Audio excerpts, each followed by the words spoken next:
Hello, friends from the comic book and manga world. My name is G, And my name is Hector. and we'll be sharing some of our picks for the September 5th, 2022 FOC. Hector and I work for Penguin Random House, and we manage sales into the direct comic book market around the world. So the titles that we'll be talking about are for those imprints and publishers that we can sell into those markets. So aside from this YouTube channel, we also are on Facebook and Instagram and Twitter. So definitely check us out at PRH International Comics, and we'll link those directly in the description below. First up, we'll have actually one of my picks. Yep. And In the Clear, Moonlight, Dusk, Volume 2. I'm laughing because this is such an obvious pick for me. I actually have a story. But anyway, this has been, this is definitely for fans who love Oran Host Club. And the funny thing about Oran Host Club is that I didn't know about the anime. And then when I did watch it, it played out exactly a scene that happened to me in college. Oh, okay. I did not walk into a host club, but I was trying to find a quiet place to study, and I went into a conference room and tried to study in there, and then I happened to encounter an anime club that walked in on me. Oh, So I was watching the anime. I'm like, what? This is like replaying some of the things that happened to me. Um, anyway, really quick story.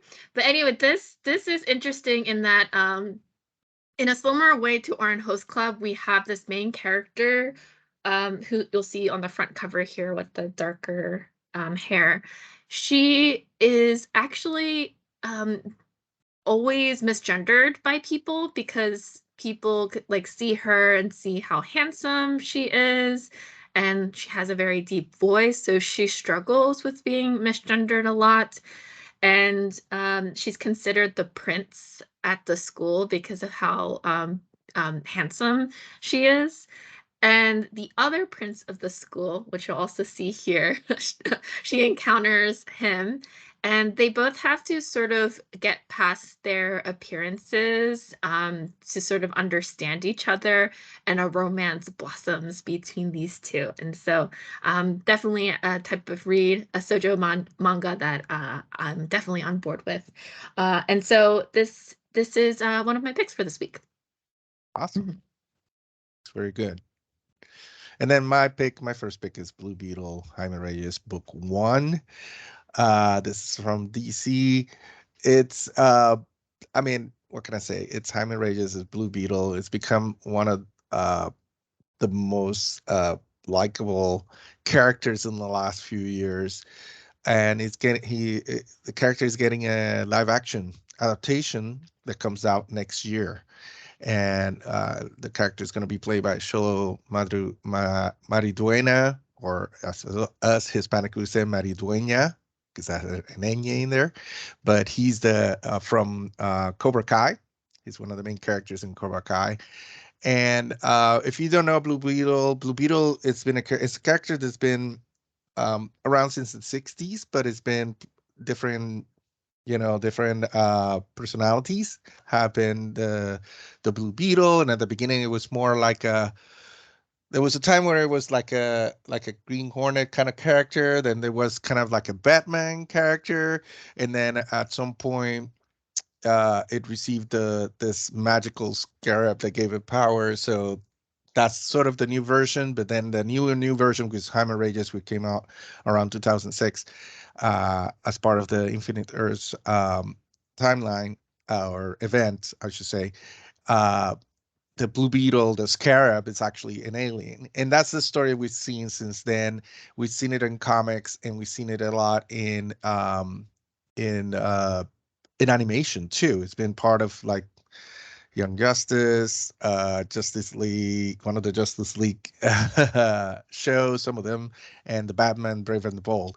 And now, like I said, we're getting a live action. And Jaime Reyes is just a normal kid from El Paso, Texas, who finds the scarab and gets the power. But it's a very cool character because it's sort of like a Spider-Man type of situation where he's a teenager, he's trying to just live his life, and all of a sudden he has this power. The scarab attaches to his back, and he can't get rid of him, but he's there and he talks to him all constantly.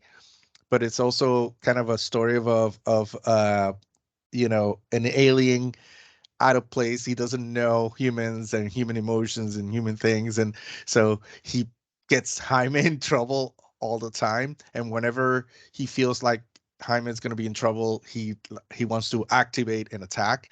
And there's this very funny, I can mention this very funny scene in one of the animations, I think it is Young Justice, where he touches hands with this other girl he likes. So he gets so flustered and his heartbeat starts racing and he starts sweating. So he has to like say, "Oh no, sorry, I gotta go." And he goes to the storeroom and tell him, "No, no, no, I'm not in danger. It's not that I'm in danger. That's like sexual attraction. That's what it is. It's like you have to identify one for the other. And don't attack. Please do not attack." So it's that kind of thing and that kind of story that I'm looking forward on the movie. And this book has a lot of it. This is by the amazing legend Keith Giffen, and I highly recommend it. And this collects Blue Beetle 1 through 12. All right, and then for some of our cover picks for this week, so I had definitely had to choose Spider-Man issue number 1.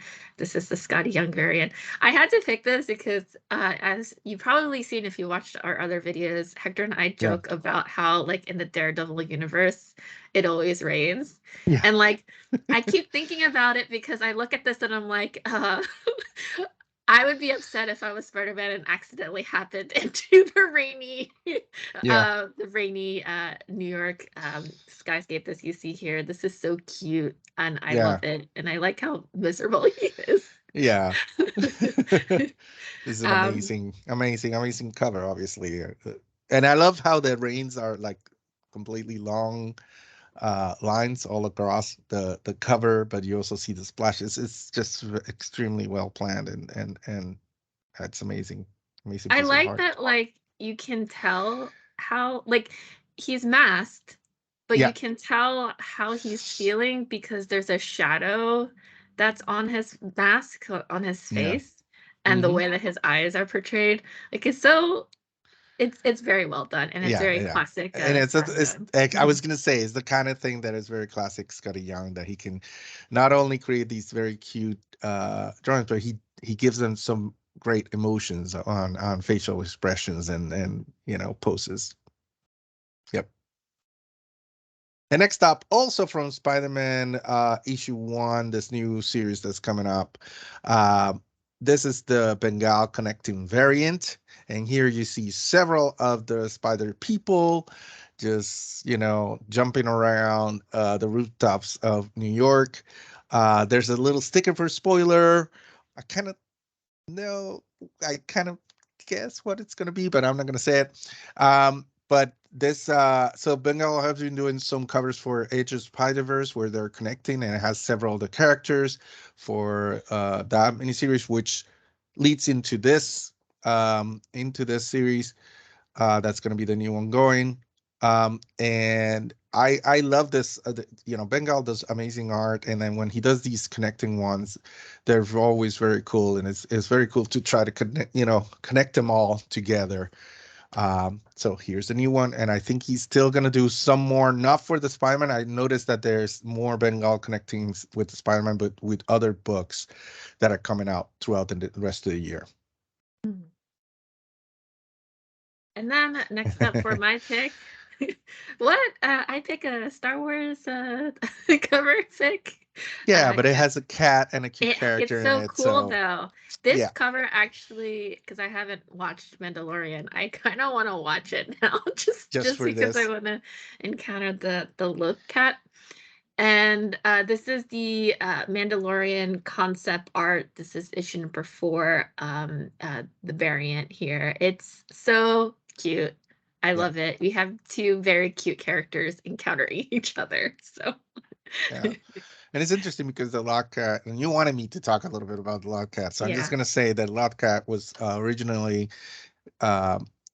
originally created for the animated series Star Wars Rebels, and then it showed up on. I think at first it showed up here, but it also shows up in one of the newer movies, but like for a second. Mm-hmm. So yeah, it's one of those characters. Star Wars is full of characters that are on screen or on the page for like a few seconds, and they become big things. And you know, Bobcat is one of them. And obviously, you have Baby Yoda. Uh-huh. And speaking of Baby Yoda, and also the Star Wars Mandalorian 4 Peach Momoko variant, so beautiful. It's Baby Yoda in on it all its glorious cuteness, but also it's a Peach Momoko version, which you can't go wrong with that. And I love how she not only gets the essence of how cute Baby Yoda is, but also the plants around him and him being in this and his little floating crib. And there's also a version of this, which is a 1 in 100 on the next slide. I mean, there's not much else I can say about this. I mean, just look at it, stare at it, and love it. That's all you need to do. Okay, and then next up, this one, there's a reason why I picked this one. This is Godzilla, Monsters and Protectors, All Hail the King. Did you relate to this one too? That's why I picked it, because it's very relatable to me. It's very empty, especially getting clothes caught on the chair, because sometimes things get messy. Yeah. And you're busy and you're just waiting for your stuff to export from your computer. I just really love this cover because of that. The concept of it is great, and it makes sense with the plot of the series, where you have Cedric, who's a vlogger and is constantly looking for new content, but Godzilla hasn't shown up and he is running out of ideas on what to vlog about. And so this is great. I love it. I love it a lot. Me too. It's such a beautiful cover, but also like the whole concept of it and all the details. If you have to keep looking at it to see, every time you look at it, you see something new. And you can see that the character is a collector too, because like on the bookshelf, there's I guess figures or toys that are still in its packaging. Yeah. Up top. Yeah. Yes. I mean, all the details are awesome. Yes. It's great. And next is my pick, Edge of Spider-Verse issue 5, the Anka variant. Chris Anka does amazing art, and this one is Web Weaver, which is one of the new characters that's going to be introduced on this, which is the last issue of Edge of Spider-Verse, this miniseries. Like I said, it's going to continue the story into the Spider-Man new series. So they introduced 3 new characters in this comic book.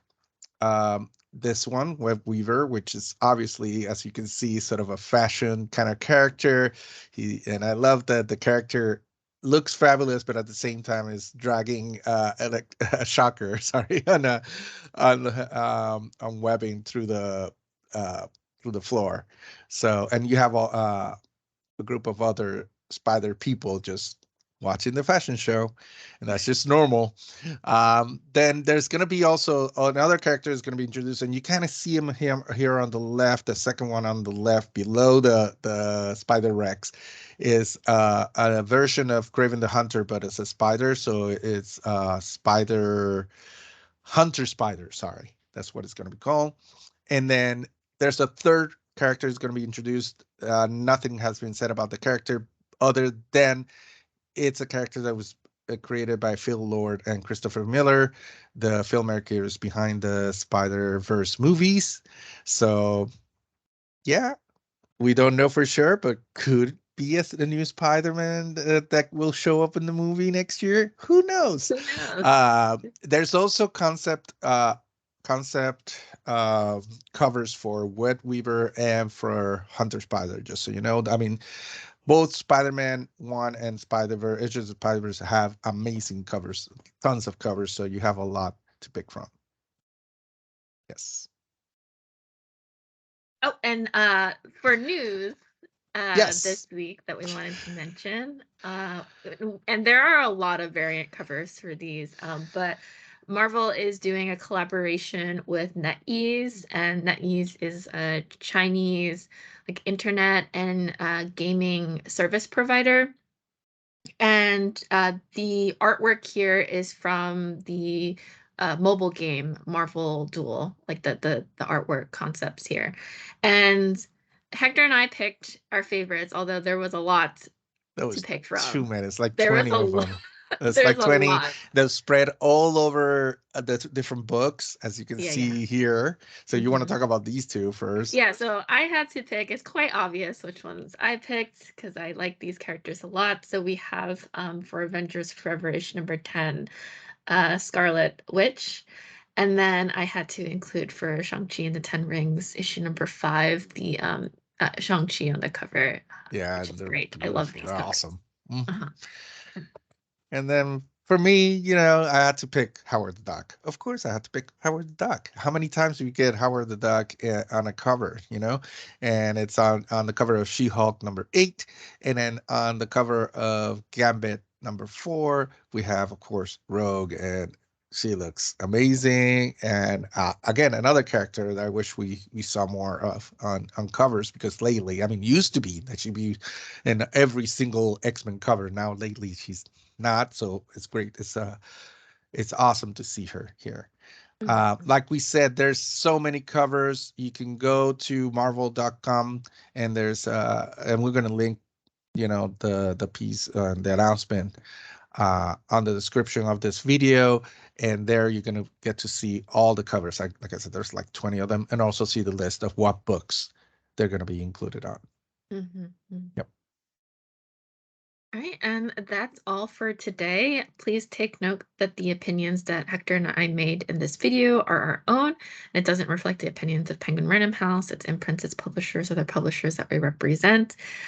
We very much enjoyed doing these videos. Definitely comment below, subscribe to this channel, like this video, and come back for more next week. Bye, everyone. Bye.